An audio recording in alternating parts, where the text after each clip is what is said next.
नमस्कार, स्वागत है आपका बिहार समाचार में। आज बिहार सरकार ने कई बड़े फैसले ले लिए हैं। सबसे पहले तो शराबबंदी कानून में छूट दे दिया गया है। तो वहीं बिहार में शराबबंदी कानून खत्म भी किया जा सकता है। साथ ही तीसरे चरण की शिक्षक बहाली प्रक्रिया शुरू हो रही है। आवेदन जल्द ही लिया जाएगा। तो वहीं नियोजित शिक्षकों को नौकरी से हटाया जा सकता है। के पाठक जी ने बड़ी घोषणा कर दी। तो आज की बिहार की तमाम बड़ी और गर्मागर्म खबरों पर बात करेंगे। इससे पहले आपसे एक छोटी सी अनुरोध है, कृपया वीडियो को एक प्यारा सा लाइक अवश्य कर दीजिएगा। आपका लाइक करना ही हमारी मेहनत का फल होता है।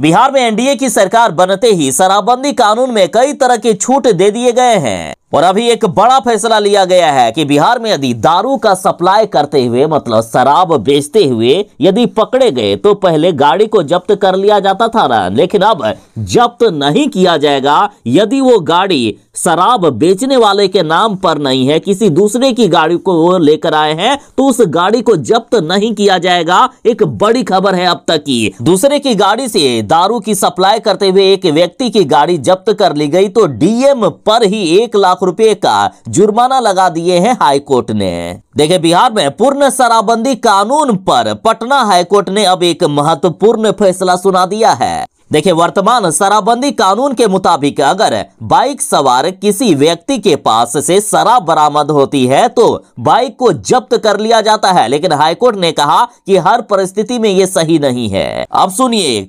हाईकोर्ट द्वारा बनाया गया नया नियम। अगर किसी बाइक पर पीछे बैठा व्यक्ति अपने पास शराब छुपा कर ले जाता है और वो गाड़ी का मालिक नहीं है तो ऐसी स्थिति में मोटरसाइकिल को अब जब्त नहीं किया जा सकता है। मतलब गाड़ी में यदि जो ड्राइव कर रहा है उसके पास से शराब की बोतल मिले और वो गाड़ी का मालिक हो तभी गाड़ी जब्त किया जाएगा। पीछे बैठा व्यक्ति के पास यदि दारू की बोतल मिले तो जब्त नहीं किया जाएगा मोटरसाइकिल को। और सुनिए, यदि गाड़ी को ड्राइव करने वाले व्यक्ति के पास भी शराब की बोतल मिल गया और वो उसका गाड़ी नहीं है तो भी जब्त नहीं किया जाएगा। इसका मतलब यह है कि अगर कोई किसी अन्य व्यक्ति की बाइक को लेकर बैग या ठेले में शराब के साथ पकड़ा जाता है तो उस गाड़ी को अब जब्त नहीं किया जाएगा। और ये बड़ा फैसला हाईकोर्ट ने सुना दिया है। साथ ही हाईकोर्ट ने एक केस की सुनवाई करते हुए डीएम को ही उल्टा 1 लाख रुपए का जुर्माना जिसकी गाड़ी पकड़ी गई थी, जिसकी गाड़ी जब्त कर ली गई थी,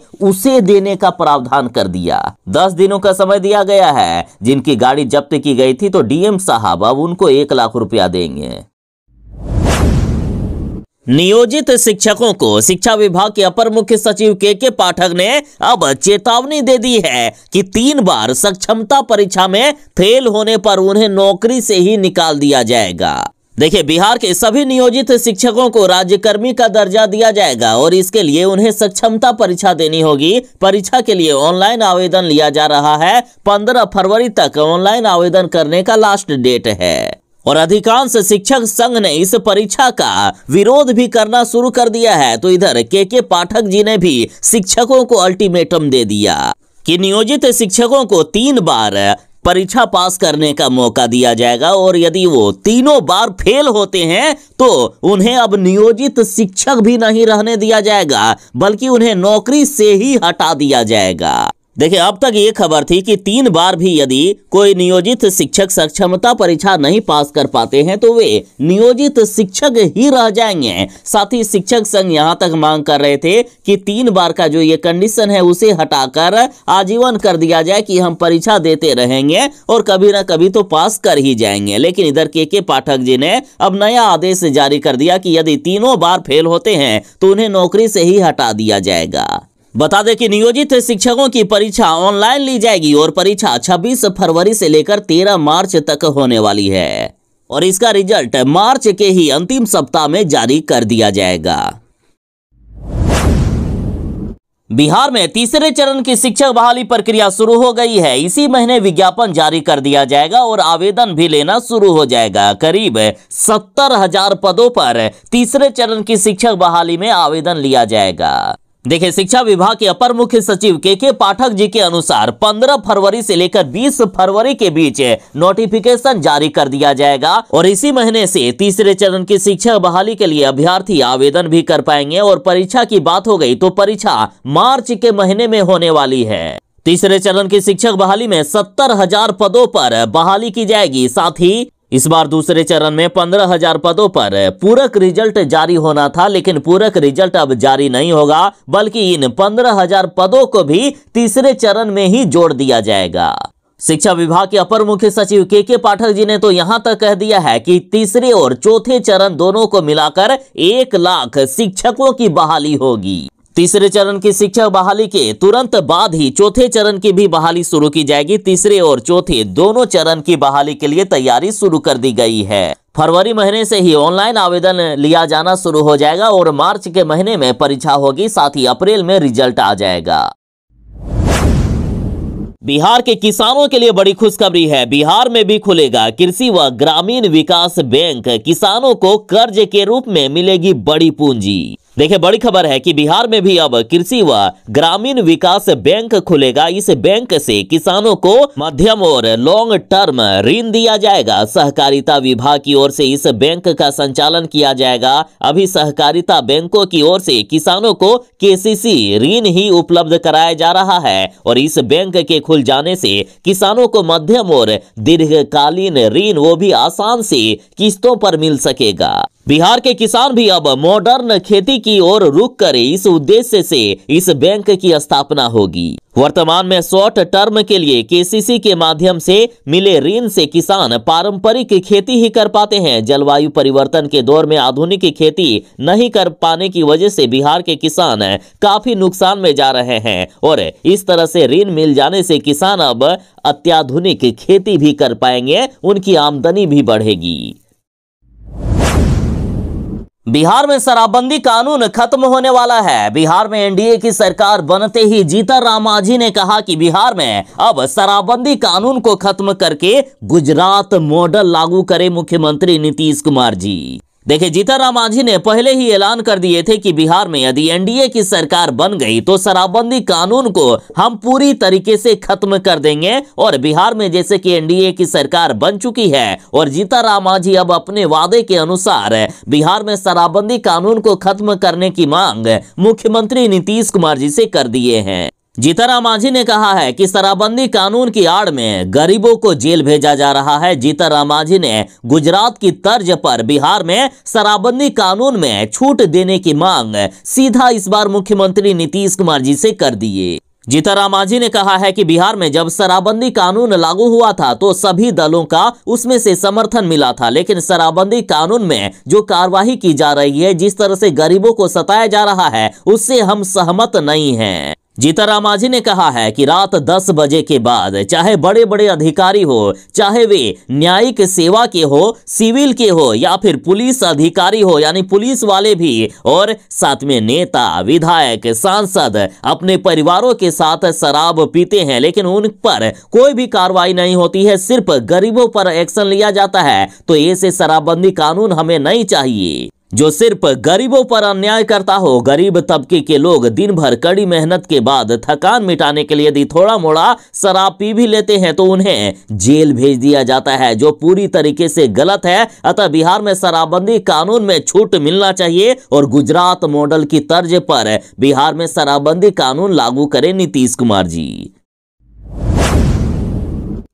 बिहार में भले ही एनडीए की सरकार बन गई है, लेकिन नीतीश कुमार जी ने अब अपना पावर दिखाना शुरू कर दिया है। नीतीश कुमार के आगे नतमस्तक हो गई है बीजेपी। जदयू ने छीन लिया है कई अहम विभाग, साथ ही जीतन राम मांझी को भी झुनझुना थमा दिया गया। आखिर क्यों ना नीतीश कुमार जी अपनी पावर दिखाए। नीतीश कुमार जी का यदि बात नहीं माना गया तो नीतीश कुमार जी फिर से पलटी मार देंगे और चले जाएंगे राजद के साथ। वैसे भी बिहार में बीजेपी की सरकार गिर जानी है, इसलिए नीतीश कुमार की हर एक बात बीजेपी वालों को माननी होगी। पिछली बार बीजेपी वाले सजा भुगत चुके हैं कि नीतीश कुमार जी की बात नहीं मानने का, कि किस तरह से नीतीश कुमार जी महागठबंधन में चले गए थे और बीजेपी वाले ताकते रह गए थे। देखिए, सामान्य तौर पर यह कहा जा रहा था कि राजद के पास जो विभाग थे उसे बीजेपी को सौंप दिया जाए, लेकिन नीतीश कुमार जी ने ऐसा होने नहीं दिया। जदयू ने कई बड़े अहम फैसले लिए और कई बड़े विभाग अपने पास रख लिए। नीतीश कुमार जी ने गृह और सामान्य प्रशासन विभाग से तो कोई समझौता नहीं किया है। 2005 से ही जब से नीतीश कुमार जी बिहार के मुख्यमंत्री बने तब से ही ये विभाग उन्हीं के पास है और इस बार भी नीतीश कुमार जी ने गृह विभाग अपने पास ही रखा है। दूसरा अहम विभाग सामान्य प्रशासन विभाग है, जिसे भी जदयू ने अपने पास रख लिया। साथ ही बिहार में सबसे बड़ा बजट शिक्षा विभाग का होता है। पहले ये विभाग राजद के पास हुआ करता था, लेकिन नीतीश कुमार की पार्टी ने इस बार ये विभाग अपने हिस्से कब्जा लिया है और विजय चौधरी के पास शिक्षा विभाग इस बार चला गया। साथ ही ग्रामीण और कार्य विभाग को भी जदयू ने अपने हिस्से में रख लिया है। हालांकि बीजेपी के हिस्से 2 ऐसे विभाग आए हैं जो पहले जदयू के पास हुआ करता था। पुरानी सरकार में वित्त और वाणिज्य कर विभाग का जिम्मा जदयू के पास था, जिसे इस बार बीजेपी को दे दिया गया।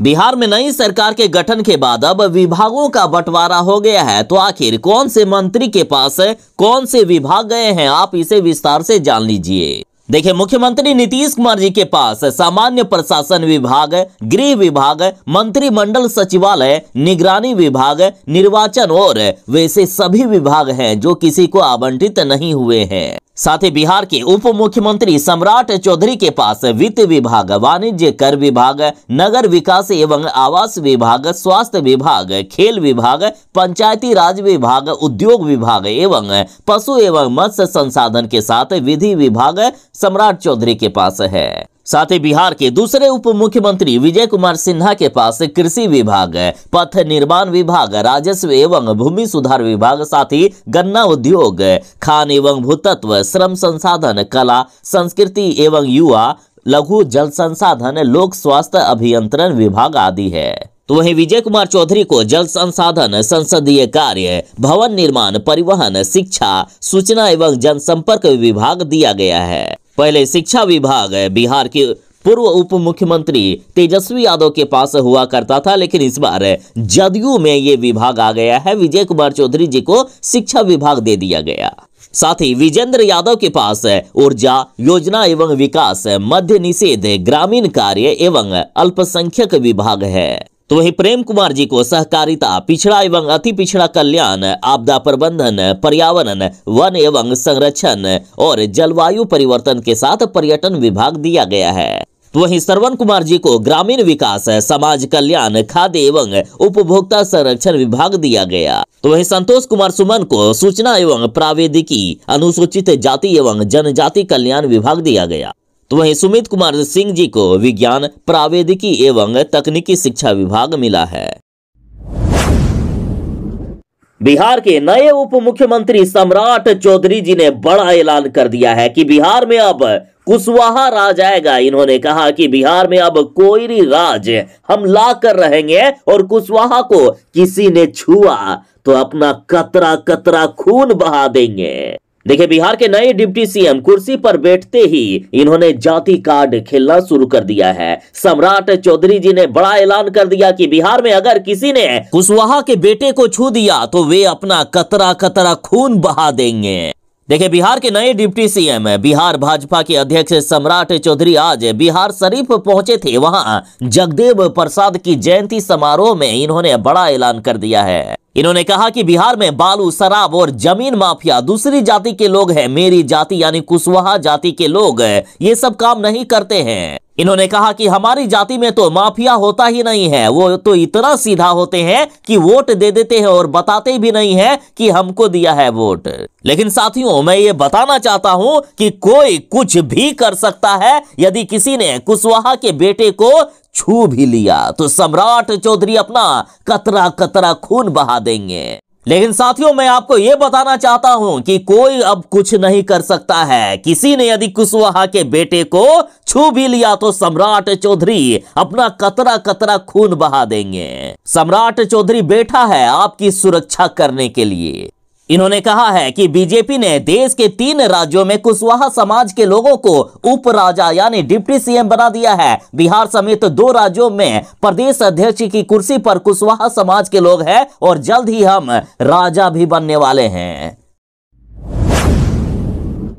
कोर्ट से मुस्लिम पक्ष को बड़ा झटका लगने के बाद अब ज्ञानवापी में 31 साल बाद पूजा शुरू हो गई है। शंखनाद और गूंजी घंटियों की आवाज, मंगला गौरी की भी आराधना की गई। और सुनिए, हाईकोर्ट के बाद अब सुप्रीम कोर्ट से भी मुस्लिम पक्ष को बड़ा झटका लग गया है। पूजा करने के फैसले पर तत्काल सुनवाई से इनकार कर दिया गया। देखिए, ज्ञानवापी मस्जिद परिसर में गुरुवार से पूजा की गई। मस्जिद में बने व्यास जी के तहखाने में विश्वनाथ मंदिर के मुख्य पुजारी ओम प्रकाश मिश्र और गणेश्वर द्रविड़ ने ब्रह्म बेला में पूजा करवाई। विधि विधान से मंगला गौरी की आराधना की गई। यहां 31 साल के बाद ज्ञानवापी परिसर में पूजा दोबारा शुरू की गई है। नवंबर 1993 में ही वहां पूजा रोककर बैरिकेडिंग कर दी गई थी। उसके बाद वाराणसी कोर्ट ने बुधवार को व्यास तहखाने में हिंदुओं को पूजा करने की अनुमति दे दी है। इसी के बाद रात में ही इंतजाम कर बैरिकेडिंग हटाई गई और पूजा की व्यवस्था की गई। और सुनिए, सुप्रीम कोर्ट ने पूजा की इजाजत देने वाले आदेश के खिलाफ ज्ञानवापी मस्जिद समिति की याचिका पर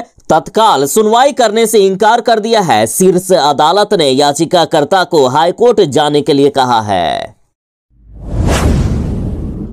देखिए, लाल कृष्ण आडवाणी जी को भारत रत्न देने की घोषणा की गई, तो इस पर सुशील कुमार मोदी जी ने कहा कि ये राम भक्तों और कारसेवकों की भावनाओं का सम्मान है। देखिए, लाल कृष्ण आडवाणी जी को भारत रत्न मिलने की घोषणा के बाद पूरा देश, पूरा राम भक्त खुशी मना रहा है। तो इधर सुशील कुमार मोदी जी ने कहा है कि श्री राम जन्मभूमि मंदिर में 22 जनवरी के प्राण प्रतिष्ठा अनुष्ठान के मात्र 11 दिन बाद राम मंदिर आंदोलन के महानायक और देश के पूर्व उप प्रधानमंत्री लाल कृष्ण आडवाणी को भारत रत्न देने की घोषणा देश के कोटि कोटि राम भक्तों और कारसेवकों की भावना का सम्मान है। इन्होंने कहा कि इस निर्णय के लिए प्रधानमंत्री नरेंद्र मोदी जी का हार्दिक आभार। सुशील मोदी जी ने कहा कि आडवाणी जी ने भाजपा को शून्य से सत्ता के शिखर तक पहुंचाने में अमूल्य योगदान किया और उससे प्रभावित होकर कार्यकर्ताओं की कई पीढ़ियां आगे बढ़ी। इन्होंने जेपी आंदोलन को याद करते हुए कहा कि इंदिरा गांधी की